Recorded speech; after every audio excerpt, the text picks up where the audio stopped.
Using profanity and swear words in your language does not make you appear like a tough person. And I know many men, mostly of lower intelligence, lower IQ, and lower worldliness, do this. I'm in Europe now. I was at a place sitting in a lounge. Next to me was a gentleman, and I'm being very generous calling him a gentleman, talking in English language with another person. Obviously, he was from the United States.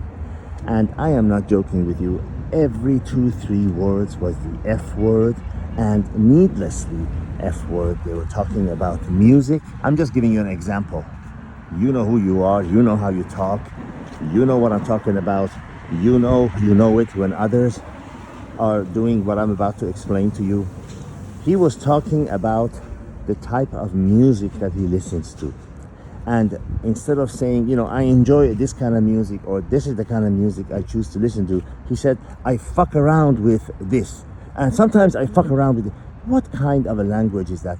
What do you think someone who's educated, someone who's achieved in life, someone who's well accomplished, what do you think they think about you when they see you talking like that? Every 3 words was F words or SHIT words, or trying to appear cool and tough. That does not make you appear cool and tough. You know what makes you appear cool and tough? When you've got 6-7 figures in your bank account that you earned yourself. And I know I always say that success and happiness has nothing to do with your bank account. It doesn't, but it does show your ability to accomplish. No one can argue with that. No one can dispute that.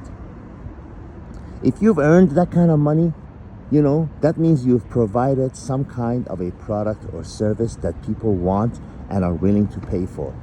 Then by all means, sit back and spread your legs and act cool. But don't think you can sit back and talk loud and say, I fuck around with, rap music or whatever it is, that makes you tough. It doesn't. It makes you appear like a lowlife, loudmouth blowhard who's using every technique, every method in his small mind to make himself appear big and strong and cool and tough. It doesn't. It actually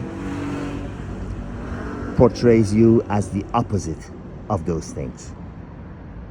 Your vocabulary says a lot about you. The way you talk, the words you choose, says a lot about you. Just like the way you present yourself, the way you look when you come out of the house, what you're wearing. Whether or not you like it, you will be judged by those measures and the things that you are given, the opportunities that you're given in life, the sales that you're about to make, the way that the impression that you're going to create in other people's minds. They use those measures to judge you. It is what it is.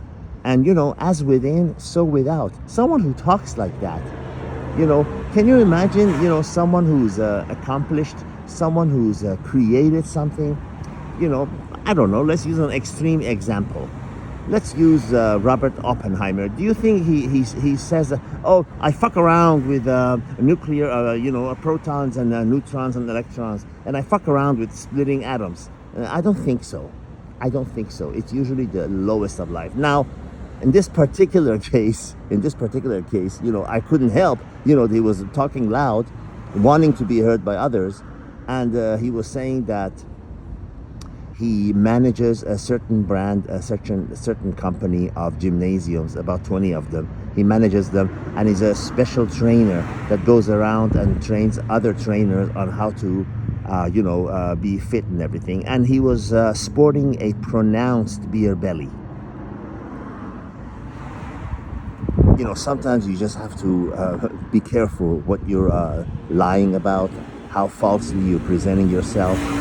What do you think someone who's astute who's not even astute, who's gonna think when you say you manage trainers You train them on how to train others, you know, to be thin and in shape, and you got a pronounced belly to the level that when you're standing up, you can't see your own genitals. Think before you talk, and then think again. All the best.